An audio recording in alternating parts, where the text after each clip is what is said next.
Então, continuando, gente, nosso assunto aqui sobre as interações, né? Eu já gravei para vocês alguns vídeos mostrando de forma mais geral sobre essas interações tróficas, né? Aquelas interações baseadas no recurso, né? No recurso alimentar.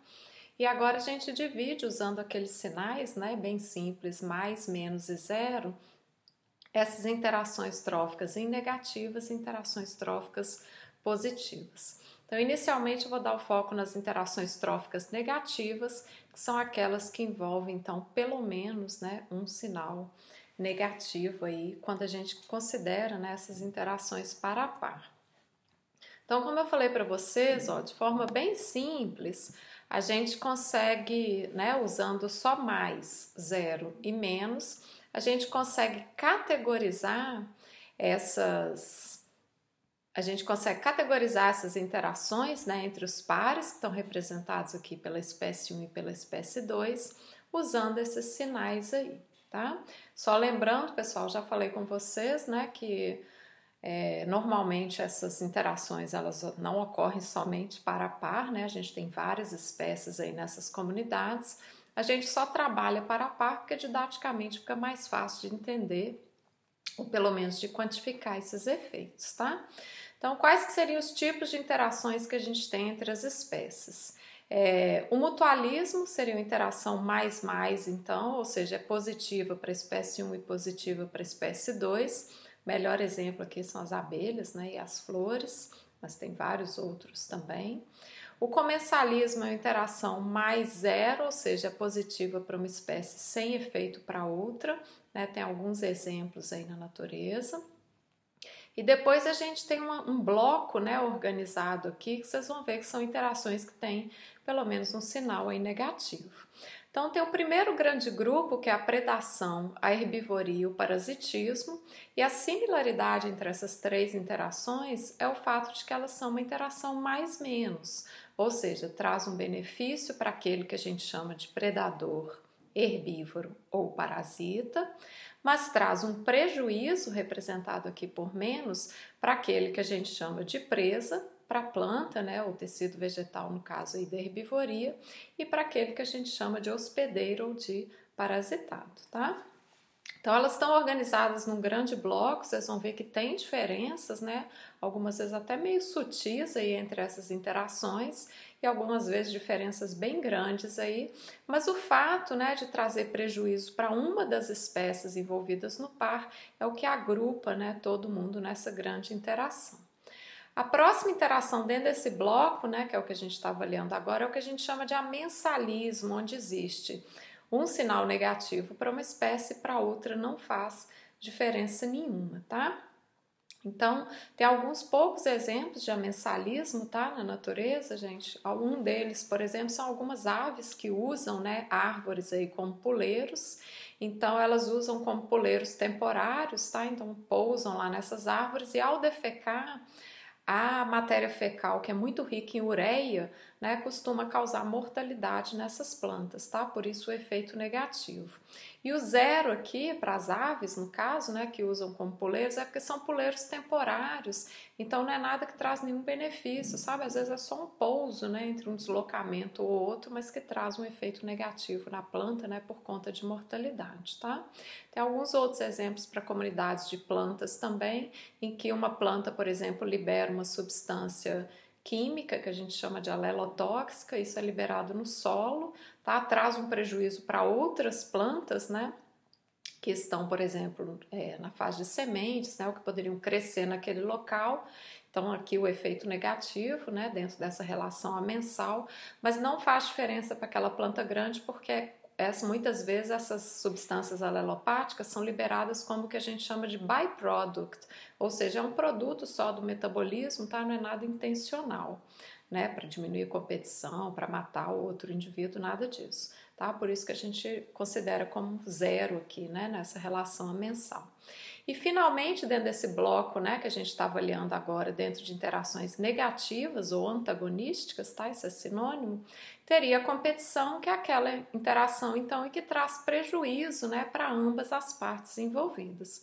Como eu já falei para vocês também, mencionei anteriormente, mesmo que a gente tenha um competidor superior, né, uma determinada espécie que vence aí, entre aspas, aquele processo de competição, o prejuízo é para ambas as espécies envolvidas, tá? Tem um gasto de energia, né, muitas vezes prejuízos aí no metabolismo que poderiam ser evitados, né, se não houvesse esse evento da competição.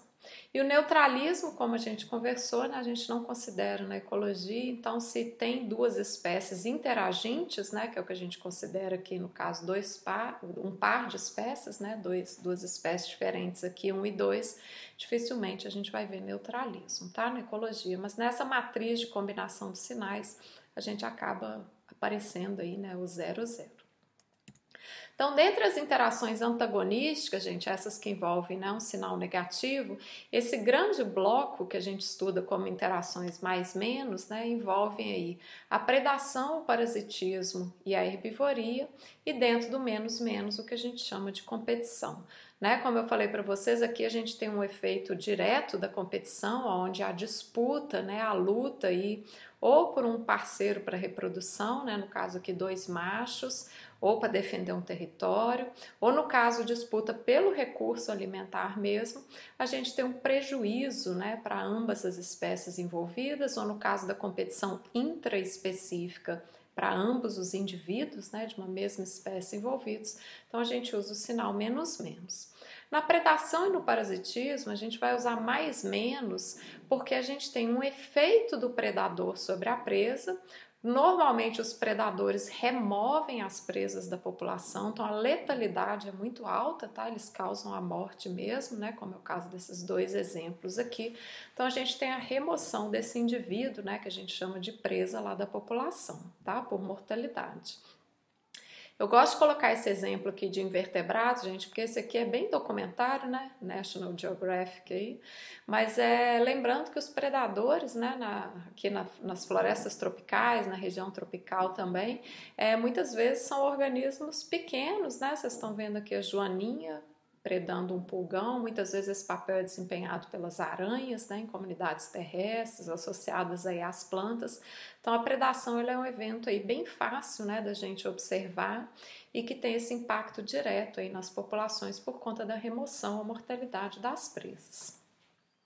E aqui alguns outros exemplos, né, no parasitismo eu acho que é onde a gente vai ver as interações mais bizarras, vamos dizer assim, na natureza, né? Onde a gente tem, nesse caso aqui, é um parasita que vive dentro, né, das joaninhas, que são besouros aí, excelentes predadores, e também causa uma certa manipulação aí no comportamento dessas joaninhas. Aqui eu estou dando um exemplo de parasitismo de ninhos, que é bastante estudado dentro dessa ideia, né, de conservação, de fragmentação de hábitats, onde a gente tem, né, um ovo intruso, como vocês estão vendo aqui. Então é um organismo que ao invés de construir seu próprio ninho, né, e gastar energia naquilo ali, ele vai simplesmente depositar seu ovo num ninho já construído de uma outra espécie e normalmente a gente tem a choca, né? Então o organismo choca de fato esse ovo que não é dele, tá? A maioria das vezes a fêmea. Então tem vários exemplos, né, de parasitismo, de predação e de tipos de competição e é o que a gente vai estar vendo aqui dentro desse bloco de interações antagonísticas mais a parte de herbivoria. Então, essas interações negativas, gente, elas vão ocorrer entre presas e predadores, parasitas e hospedeiros, e herbívoros e plantas, tá? E quando a gente coloca planta aqui, pode ser qualquer parte aí, ou qualquer tecido vegetal, tá? Então, a gente está falando de folhas, flores, raízes, né? A gente tem aí esse efeito da herbivoria. A visão clássica aí do que a gente chama, né, de inimigos naturais seriam os predadores e parasitas, né? Então, bons exemplos como vocês estão vendo aqui.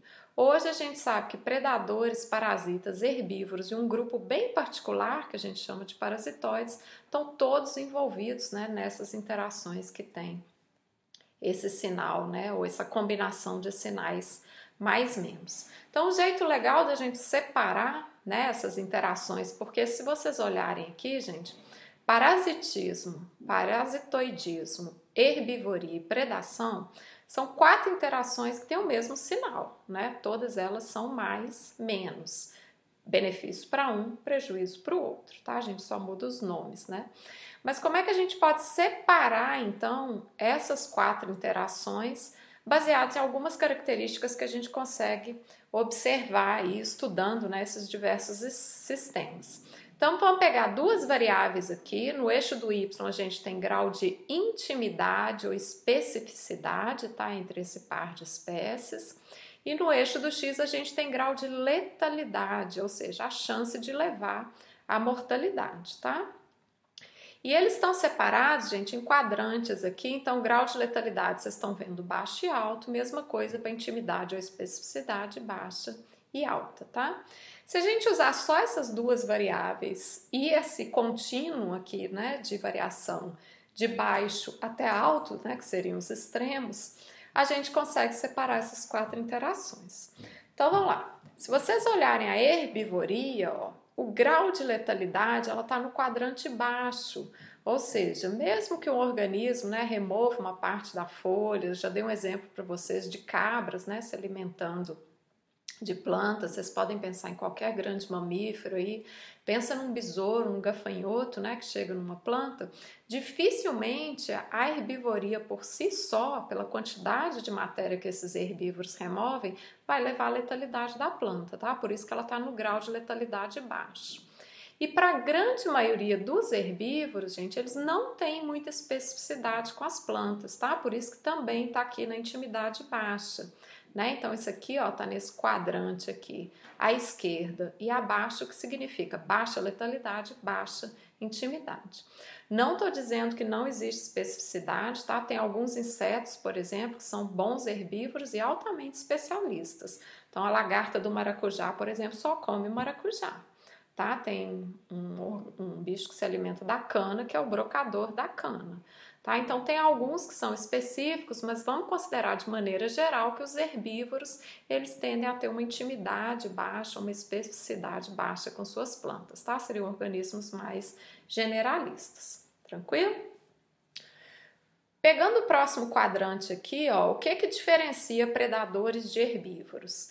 Basicamente, a gente tem o mesmo grau de intimidade, né, baixo, ou seja, né, são organismos generalistas, eles vão comer o que tiver maior disponibilidade, tá, de alimento, mas a letalidade dos predadores é alta, né, então quando a gente tem um evento de predação, como vocês estão vendo aqui, a gente tem a remoção direta daquela presa da população.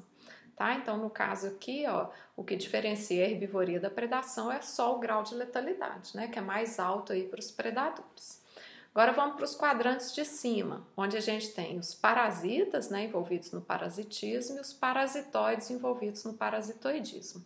Eu vou dar um destaque aqui, gente, porque eu não sei se vocês já ouviram falar dessa interação que a gente chama de parasitoidismo, tá? E ela é bastante importante. Então, esses 2 aqui, ó, eles se diferem, né, do grupo de baixo, principalmente por conta do grau de intimidade. Vocês estão vendo que eles estão localizados na porção alta, ou seja, são bastante específicos, né? Então, a gente tende a ter um alto nível de especificidade dos parasitas, tá? Então, a gente tem uma interação bem justa, vamos dizer assim, bem forte entre parasitas e hospedeiros, né? Então, o grau de intimidade é alto, mas no parasitismo, normalmente a gente observa um grau de letalidade baixo, né? Até porque é interessante para o parasita manter o seu hospedeiro vivo enquanto ele completa o ciclo de desenvolvimento. Também não quero dizer, gente, são grandes generalizações, né? Também não quero dizer, por exemplo, que em altas taxas de infestação ou altos níveis de parasitismo não possa levar um hospedeiro à morte, não. A gente sabe que isso é possível, tá? Isso aqui são só grandes generalizações para a gente separar essas 4 interações. Então, no geral, no parasitismo, a gente observa alta especificidade e baixa letalidade. E isso difere do nosso último grupo aqui, que são os parasitoides, que são caracterizados por alta letalidade, ou seja, alto grau de mortalidade e também alta especificidade ou intimidade, tá? Então, o que são os parasitoides? Vocês estão vendo uma lagarta aqui, e não sei se dá para vocês perceberem isso aqui que parece um monte de casulo, né? pelo lado de fora aí. Então, os parasitoides, eles são um grupo de organismos, gente, que depositam seus ovos dentro de outro organismo, né? Uma situação parecida aqui com os parasitas, mas eles têm um altíssimo grau de letalidade. Por quê? Porque eles debilitam tanto esse hospedeiro, né? Então, vocês têm como se fossem uns aliens aqui, ó, se desenvolvendo diretamente no corpo dessa lagarta, e a lagarta é mantida viva somente enquanto ele se desenvolve. Depois que o bicho eclode, né? Normalmente são vespas, tá? A maioria desses parasitoides aí é um grupo bem particular dentro das vespas aí. Depois que elas se desenvolvem, né, a lagarta não tem força para nada mais, tá? Então a gente tem um alto grau aí de letalidade, tá? Para quem nunca viu um parasitoide, coloquei alguns exemplos aqui porque é uma parte bem aplicada dessas interações negativas, e aqui no Brasil a Embrapa, por exemplo, é pioneira, né, no uso desses parasitoides para controle biológico. Então são microhimenóptera, que são essas vespas de tamanho bem reduzido, como vocês estão vendo aqui, mas que tem uma estrutura, ó, que a gente chama de ovipositor, uma estrutura bastante alongada em relação ao corpo, que elas usam para depositar os ovos, ó, dentro dos seus hospedeiros, como vocês estão vendo aqui. Esses ovos, então, se desenvolvem, né? Então, esses organismos aqui são aqueles que a gente chama de holometábulo, né? Eles têm metamorfose completa, então vocês estão vendo a larva aqui. Depois forma esses casulos, de cada casulo desse aqui, ó, vai sair um novo himenóptero e o ciclo continua, tá? Então, a descoberta desse pessoal aí foi bem legal para a parte de controle biológico, porque a gente sabe, por exemplo, né? Aqui vocês estão vendo, é uma cadeia alimentar, né? Uma teia alimentar, onde a gente tem as couves aí, um produto aí da agricultura, né, como base. Essas couves têm algumas espécies de herbívoros associados, né, então lagartas, besouros aí, pulgões, isso causa um prejuízo, né, então esse é um sistema que é interessante a gente ter controle desses herbívoros. Como que o controle pode ser feito? Tanto via parasitoidismo, tem alguns exemplos aqui, quanto via predação. Então, se eu, por exemplo, adiciono nesse sistema ou mantenho nesse sistema um predador que se alimenta diretamente da lagarta ou do pulgão, a gente vai ter um benefício para a couve lá embaixo com a redução desse dano nas folhas, tá? Outra opção, por exemplo, seria a inclusão desses parasitoides, como vocês estão vendo aqui. Então, ele é específico, ó, eu tenho um específico para o besouro, um outro específico para a lagarta e um outro específico para o pulgão, tá? Por isso que lá, voltar na nossa figura anterior, ó, por isso que na nossa figura aqui, ó, o grau de intimidade é alto, né? Então a gente tem parasitoides específicos aí para cada um desses herbívoros. O legal desses organismos é que eles podem ser criados em laboratório com dieta artificial. Eles são normalmente soltos no campo, tá? Então isso é vendido ou produzido em cartelas, né, com os ovos. Esses ovos eclodem no campo, eles fazem o controle, né, desses organismos que causam prejuízo, e depois que os organismos somem, a gente tem o próprio autocontrole deles, né? Pelo fato deles serem específicos, isso faz do controle biológico uma arma bastante eficiente aí. Quando, por exemplo, eu adiciono um parasitoide para controlar um determinado pulgão que está na couve. Quando o pulgão é controlado, desaparece, o parasitoide desaparece também, tá bom? Então é um mecanismo bem eficiente aí. Esse mecanismo ele pode ser meio perturbado aí pela inclusão do que a gente chama de hiperparasitoide. Então por isso que eu falei que no parasitismo e parasitoidismo tem umas coisas bem surreais, bem bizarras aí. Mas a gente tem um parasitoide do parasitoide que depois vai parasitar o pulgão.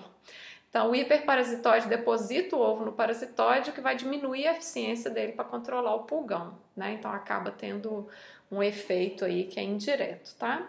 Mas os predadores, por exemplo, eles podem se alimentar desses hiperparasitoides, né? E aí o controle passa a funcionar. Então, aqui é um outro exemplo que a gente precisa entender bem o sistema, gente, para fazer controle, tá? Esse grupo de organismos que a gente chama de herbívoros, parasitoides, predadores, eles ganham esse nome aí de inimigos naturais, tá? Os herbívoros são os inimigos naturais das plantas e esse grupo de parasitoides, hiperparasitoides e predadores seriam os inimigos naturais dos herbívoros. Só uma terminologia bem geral que a gente usa. Então, voltando para essas interações mais menos, né, predadores, parasitas, parasitoides e herbívoros são considerados inimigos naturais, tá? São só as escalas que mudam aqui, né? Os herbívoros são os inimigos naturais das plantas e esses aqui seriam os inimigos naturais aí dos herbívoros. Então, a aplicação disso, né, por que a gente trabalha ou estuda tanto isso? Pela ecologia básica mesmo, né, ciência básica, tentar entender essas interações, mas um pouco de ciência aplicada também, né, que seria o controle biológico aí dessas pragas. O que é o controle biológico, né, gente? É o uso de inimigos naturais, sejam eles predadores, parasitas, parasitoides ou os próprios herbívoros, quando a gente precisa controlar uma espécie de planta, por exemplo, para o controle de pragas, né? É uma excelente alternativa ao controle químico, né? Leva mais tempo, tá, gente? Tem uma série de limitações muitas vezes aí, mas é uma alternativa, né, ao uso aí desses pesticidas, né? Tanto na forma de inseticida quanto na forma de herbicida, tá? Tem uma série de vantagens e desvantagens, né? Como eu falei para vocês. Mas a ideia é que a gente pese, né, essas duas coisas e veja em que momentos que é interessante usar o controle biológico ou mesmo o controle biológico associado ao controle químico, tá? Que é o que a gente chama de manejo integrado de pragas. Então, as joaninhas, estou colocando como exemplo aqui, são excelentes predadores, né? Então, aqui elas estão predando afídeos ou pulgões, que trazem, né, grandes problemas aí para diversas culturas. E aqui um exemplo de cotésia, tá? Então é uma vespa aí, né, que a gente chama de parasitoide. E nesse caso aqui, ao invés de depositar os ovos diretamente no corpo de uma lagarta, ela está depositando em ovos, tá? Isso aqui são ovos de percevejo, que muitas vezes afetam aí a soja, né, e diversas culturas. Então ela faz o parasitismo dos ovos, né, e esses ovos não eclodem aí, bastante eficiente também, tá? Então, a praga é qualquer organismo que causa, né, esses danos econômicos, e o controle significa que a gente vai reduzir essa população a níveis que não causam dano, tá? Muitas vezes, gente, o controle biológico, né, como ele se retroalimenta, e ele não é suficiente às vezes para zerar, né, essas presas aí, mas é suficiente para controlar a ponto que a gente não tenha mais nível, né, um nível aí de dano econômico que é mensurável. Então aqui vocês têm, né, ao longo do tempo a densidade, ou seja, o número de indivíduos por unidade diária, né, de um determinado organismo qualquer. Na ecologia a gente sabe que existe uma variação no número de organismos ao longo do tempo, vocês devem ter visto isso em ecologia de populações, né? Isso pode estar associado ao clima, a diversos fatores. Então a gente tem uma variação, né, nesse número de indivíduos, mas tem algum momento, ó, quando esse indivíduo em consideração é uma praga, em que a gente tem um número de indivíduos, ó, então puxa aqui para a densidade, tá? Um número de indivíduos que é superior ao que a gente chama de limiar econômico. Ou seja, abaixo dessa linha aqui, a gente tem uma variação no número de indivíduos que não tem prejuízo econômico, tá? Mesmo que tenha essas subidas e descidas aqui, a gente não tem prejuízo. A partir do momento em que a gente tem uma densidade, um número de indivíduos que causa prejuízo, é onde a gente precisa fazer controle, tá? Então, nesse caso aqui, ó, nesses dois picos aqui, ó, nessas duas curvas, seria o momento em que é necessário o controle de pragas, tá? Por que que isso é interessante usando, por exemplo, controle biológico? A gente sabe, né, que existe uma série de problemas no uso de inseticidas, no caso de controle, né, aí para esses herbívoros, e também de herbicidas, né, no caso quando o controle é feito diretamente aí, por exemplo, nas ervas, né, nas plantas daninhas. Quais que seriam esses problemas? O primeiro é o desenvolvimento de resistência, então isso é bastante comum, né? Aqui está representado numa figura, ó, onde a gente tem uma população, né, de um determinado herbívoro aí que a gente quer controlar, e a gente tem então, antes da aplicação do pesticida, as cores aqui representam diferentes genótipos, né, em termos aí de resistência. Então, eu tenho aqui, né, a primeira geração e aqui gerações subsequentes. Então, antes da aplicação do pesticida, eu tenho apenas um indivíduo aqui que eu vou chamar de resistente e vários que são susceptíveis, tá? Então, a gente aplica esse pesticida, vocês estão vendo uma redução do morfotipo branco, né, que seria aquele que é susceptível, por conta da aplicação desse controle químico. E aí, em gerações futuras, né, mesmo com reaplicação aí desses inseticidas, vocês estão vendo que aquele que é resistente ao inseticida, ele consegue se reproduzir, deixa mais indivíduos aqui numa próxima geração, então a gente tem o desenvolvimento de resistência, né? E a gente continua tendo problemas, né, econômicos aí nesse caso. Um outro problema grande, gente, do controle químico é o que a gente chama de efeito não alvo. O que significa isso? Eu estou usando um determinado inseticida para um alvo qualquer, que pode ser, por exemplo, uma lagarta, né, que está causando algum prejuízo, um pulgão, mas o efeito vai ocorrer em outros organismos, como é o caso das abelhas, né? Então, os inseticidas que são de muito amplo espectro, né, que são usados aí para diversos organismos, tem vários, tá? O Malathion, o próprio DDT, né, que já foi usado muito aí no passado para controle de doenças tropicais, acaba tendo efeito em outros organismos que prestam um serviço benéfico, né, como é o caso das abelhas e a polinização. Tá? Então, elas não são alvo do controle, mas elas acabam sendo afetadas. E o terceiro e último seriam os efeitos nos ecossistemas, né? Como vocês estão vendo aqui. Então, muitos desses agrotóxicos, né? Desses herbicidas, inseticidas que são usados, eles vão encontrar seu caminho final, principalmente nos rios, né? Em diversos corpos d'água, no solo que fica contaminado. Então, a gente tem um efeito geral aí. E um efeito geral e negativo, né? E o controle biológico seria aplicar esses conceitos que a gente tem dentro da predação, do parasitismo e do parasitoidismo para fazer esse controle diminuir, então, o uso, né, do controle químico, tá? Então, essa é uma parte mais aplicada da ecologia, mas que a gente vai usar esses conceitos, né, que são aprendidos aí dentro dessa ideia da predação, né, da herbivoria e do parasitismo ou parasitoidismo, tá? Então, voltando aqui um pouquinho para a ecologia, né? Durante um tempo aí o pessoal trabalhou muito com, né, essa parte de entender esses efeitos dos controles, do controle químico, né, e do uso de inseticidas aí. E aí esse aqui é um trabalho bem legal, né, que está associando o uso de inseticidas à redução no número de espécies de aves, né, naquela ideia de efeito não alvo aí. Porque é difícil, né, achar a princípio a relação direta entre o uso de inseticidas e redução de aves, né? Mas se a gente pensar que várias dessas aves são insetívoras ou são generalistas e incluem insetos na sua dieta, quando a gente tem um controle químico, né, que é generalizado e que pega diversas espécies de insetos que não são alvo, às vezes, do controle, a gente vai ter um efeito em cascata que chega lá nas aves, tá? Então, o DDT, por exemplo, né, essa é uma molécula sintética criada aí no laboratório. O pesquisador que criou o DDT ganhou, inclusive, o prêmio Nobel na época, né, de medicina, aí, porque ele foi muito usado para controle pós-guerra, né, de diversos insetos aí que causam doenças tropicais, como a malária, por exemplo. Mas o problema é que é um inseticida de uso bastante geral, né? Só um minutinho aqui, deixa eu interromper.